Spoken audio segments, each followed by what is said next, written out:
ತಾಯಿ ಜಗಜ್ಜನನಿ ಜಗದೀಶ್ವರಿ ಕಾತ್ಯಾಯನಿ ಭವಾನಿ ಶಂಕರಿ ಆದಿಶಕ್ತಿ ಮಹಾದೇವಿ ಮಹಾಲಕ್ಷ್ಮಿ ಮಹಾಕಾಳಿ ಮಹಾದುರ್ಗಿ ಮಹಾಚಂಡಿ ಮಹಾಚಾಮುಂಡೇಶ್ವರಿ ಮಹಾಸರಸ್ವತಿ ಮಹಾಪಾರ್ವತಿ ಮಹಾಬಗಳಾಂಬಿಕೆ ಮಹಾಮಾಯ ಮಹಾರಾಜರಾಜೇಶ್ವರಿ ಮಹಾಭುವನೇಶ್ವರಿ ಮಹಾತ್ರಿಪುರ ಸುಂದರಿ ಮಾತೆ ಗಂಗಾ ಮಾತೆ ಗೌರಮ್ಮ. ಓಂ ಗುರುಭ್ಯೋ ನಮಃ. ರುದ್ರಾಯ ಭದ್ರಾಯ ವೀರಭದ್ರಾಯ ನಮೋ ನಮಃ. ಓಂ ನಮೋ ಲಕ್ಷ್ಮೀನಾರಾಯಣಾಯ. ಪ್ರತಿಯೊಬ್ಬ ಮನುಷ್ಯನ ಜೀವನದಲ್ಲಿ ಸಾಮಾನ್ಯವಾದಂಥ ಪರಿವರ್ತನೆ, ಸಾಮಾನ್ಯವಾದಂಥ ಒಂದು ಬದಲಾವಣೆ ಯಾರಾದರೂ ಸಹಿಸ್ಕೋಬೋದು, ಸಾಮಾನ್ಯ ಬದಲಾವಣೆಯನ್ನು. ಆದರೆ ದೊಡ್ಡ ಬದಲಾವಣೆಯನ್ನು ತುಂಬ ಜನ ಸಹಿಸ್ಕೊಳ್ಳೋದಿಲ್ಲ. ಇದು ಭಗವಂತ ಎಲ್ಲರಿಗೂ ಈ ಪರೀಕ್ಷೆಯನ್ನು, ಈ ಬದಲಾವಣೆಯ ಅವಕಾಶವನ್ನು ಪ್ರತಿಯೊಬ್ಬರಿಗೂ ನೀಡಿರುತ್ತಾನೆ. ಆದರೆ ಅದರಲ್ಲಿ ಬೇರಳೆಣಿಕೆ ಜನ ಅಷ್ಟೇ ಅದನ್ನು ಒಪ್ಕೋತಾರೆ, ಎಕ್ಸ್ಪೆಕ್ಟ್ ಮಾಡ್ಕೋತಾರೆ. ಸರಿ, ಪ್ರತಿಯೊಬ್ಬರು ಮಾಡಿದ ಜೀವನವನ್ನೇ ಮಾಡೋದು ಜೀವನ ಅಲ್ಲ. ಹುಟ್ಟು, ಸಾವು, ಮದುವೆ, ಮಕ್ಕಳು, ಸಂಸಾರ ಇದಷ್ಟೇ ಜೀವನ ಅಲ್ಲ. ಇದನ್ನು ಬಿಟ್ಟು ಏನೋ ಜೀವನ ಇರಬಹುದು ಅನ್ನುವಂಥ ಕೆಲವೊಂದಿಷ್ಟು ಬೆರಳೆಣಿಕೆ ಜನ ಈ ಒಂದು ದೊಡ್ಡ ಬದಲಾವಣೆಯನ್ನು ಆಯ್ಕೆ ಮಾಡ್ಕೊಳ್ತಾರೆ. ಅವರು ಎಂಥವ್ರು ಅಂತಂದರೆ, ತಮ್ಮ ಜೀವನದಲ್ಲಿ ಸಾಕಷ್ಟು ಕಷ್ಟ, ನೋವು, ದುಃಖ, ಅವಮಾನ ಸಹಿಸ್ಕೊಂಡಿರುವಂಥವ್ರು. ಅವರ ಇಂಥ ಒಂದು ಆಯ್ಕೆಯನ್ನು ಮಾಡ್ಕೊಳ್ಳೋಕೆ ಸಾಧ್ಯ. ಬೇರೆ ಸಾಮಾನ್ಯವಾಗಿ ಈ ರೀತಿಯಂಥ ಬದಲಾವಣೆಯನ್ನು ಯಾರೂ ಆಯ್ಕೆ ಮಾಡ್ಕೊಳ್ಳೋದಿಲ್ಲ.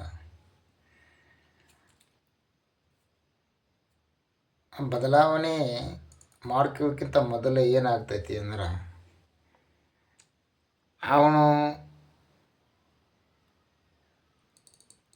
ಅವನ ಎಲ್ಲ ಬಾಗಿಲುಗಳು ಮುಚ್ಚಿರ್ತಾವೆ. ಅವನು ಯಾವುದೋ ಒಂದು ಕಾರ್ಯ ಮಾಡಲಿ, ಏನೋ ಕೆಲಸ ಮಾಡಲಿ, ಯಾವುದೋ ಒಂದು ಎಲ್ಲ ಬಾಗಿಲು ಬಂದಾಗಿರ್ತಾವೆ. ಆದರೂ ಕೂಡ ಅಲ್ಲಿ ದೃಢ ಸಂಕಲ್ಪ ಮಾಡಿಕೊಂಡು ಗಟ್ಟಿಯಾಗಿ ನಿಂತ ಅಂತಂದ್ರೆ, ಭಗವಂತ ಅವನಿಗೆ ಮುಂದೆ 1000 ಬಾಗಿಲನ್ನು ತೆರೀತಾನೆ.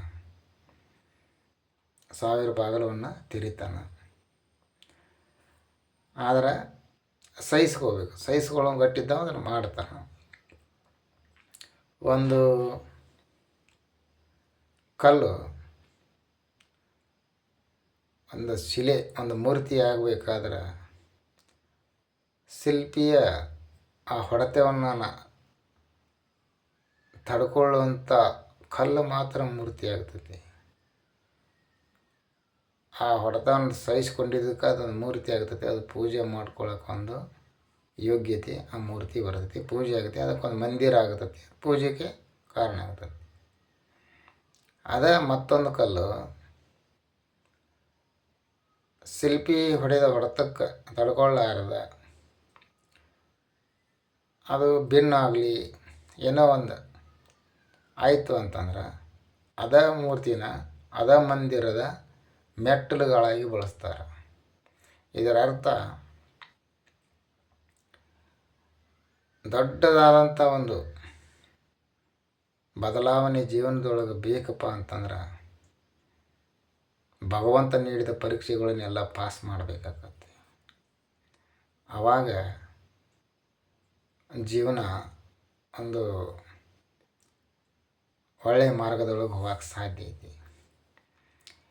ಇದು ಸಾಮಾನ್ಯವಾಗಿ 100ಕ್ಕೆ 99% ಜನ ಯಾರು ಇದನ್ನು ಒಪ್ಕೊಳ್ಳೋದಿಲ್ಲ. ನಾನು ನೋಡಿದಂಗೆ ಯಾರು ಒಪ್ಕೊಳ್ಳೋದಿಲ್ಲ.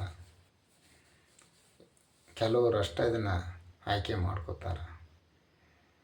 ಭಗವಂತನಿಗೂ ಬೇಕಾಗಿರೋದು ಅದೇ. ನಮ್ಮ ಕನ್ನಡದೊಳಗೆ ಒಂದು ಮಾತೈತಿ, ಗಟ್ಟಿ ಆದವರಿಗೆ ದೇವರು ಭೇಟಿ ಹಾಕಾನಂತೆ. ಹಂಗೆ ನಮ್ಮ ಜೀವನದೊಳಗೆ ಬಂದಂಥ ಕಷ್ಟಗಳನ್ನ ಮತ್ತು ಒಂದೇ ಒಂದು ಕಷ್ಟ ಬಂತಪ್ಪ ಅಂತಂದ್ರೆ ಅದ್ರಾಗ ಪಾರಾಗಬೇಕಂತೇಳಿ ದುಷ್ಟ ಕೆಲಸಗಳನ್ನ ಮಾಡಿ ಆ ಕಷ್ಟದಿಂದ ಪಾರಾಗುವಂಥ ಸಾಕಷ್ಟು ಉದಾಹರಣೆಗಳನ್ನು ನಾವು ನೋಡ್ತೀವಿ, ಕಣ್ಣಲ್ಲಿ ನೋಡ್ತೀವಿ. ಈಗ ನಮಗೆ ದುಡ್ಡಿನ ತೊಂದರೆ ಐತಿ ಅಂದರೆ ಯಾರ್ದಾರ ಕಿಸೆ ಹೊಡಿಯೋದು, ಎಲ್ಲಾರು ಕಳ್ಳತನ ಮಾಡೋದು, ಅದರಿಂದ ಅವನ ಹಣಕಾಸಿನ ಅಡಚಣೆ ಆಗಿನ ಸಮಯಕ್ಕೆ ಅದು ಸರಿ ಹೋಗ್ಬೋದು. ಆದ್ರೆ ಮುಂದಿನ ದಿನಗಳದಾಗ ಅದು ಅವನ್ನ ಸರ್ವನಾಶ ಮಾಡ್ತತಿ. ಅದಕ್ಕೆ ಆ ಸಮಯದೊಳಗೆ ಅದಕ್ಕೆ ಧೈರ್ಯಗೆಡದ ಗಟ್ಟಿಯಾಗಿ ಯಾರು ನಿಲ್ತಾರಲ್ಲ ಅಂಥವ್ರಿಗೆ ಭಗವಂತ 1000 ದಾರಿಯನ್ನು ತೋರಿಸ್ತಾನೆ. ಅದಕ್ಕೆ ಸಮಸ್ಯೆ ದೇವ್ರನ್ನ ನಾವು ಬೇಡ್ಕೊಳ್ಳೋದು ಇಷ್ಟ. ಸಮಸ್ಯೆ ಬರದಂಗೆ ನಮ್ಮನ್ನು ಕಾಪಾಡುವನಕ್ಕಿಂತ ಸಮಸ್ಯೆನ ನಾವು ಎದುರಿಸುವಂಥ ಶಕ್ತಿ ಕೊಡು ಭಗವಂತ ಅಂತ ಕೇಳ್ಬೋದು ನಾವು. ಸಮಸ್ಯೆ ಬರದಂಗೆ ನಮ್ಮನ್ನು ಕಾಪಾಡುವಂಥ ಬೇಡ್ಕೊಳ್ಳೋಕ್ಕಿಂತ ಸಮಸ್ಯೆ ಎದುರಿಸುವಂಥ ಶಕ್ತಿ ನಾವು ಕೊಡಪ್ಪ ಭಗವಂತ ಅಂತೇಳಿ ನಾವು ಆ ದೇವರಂತೇಳಿ ಕೇಳ್ಕೋಬೇಕು. ಧನ್ಯವಾದ ಮಾಜಿ.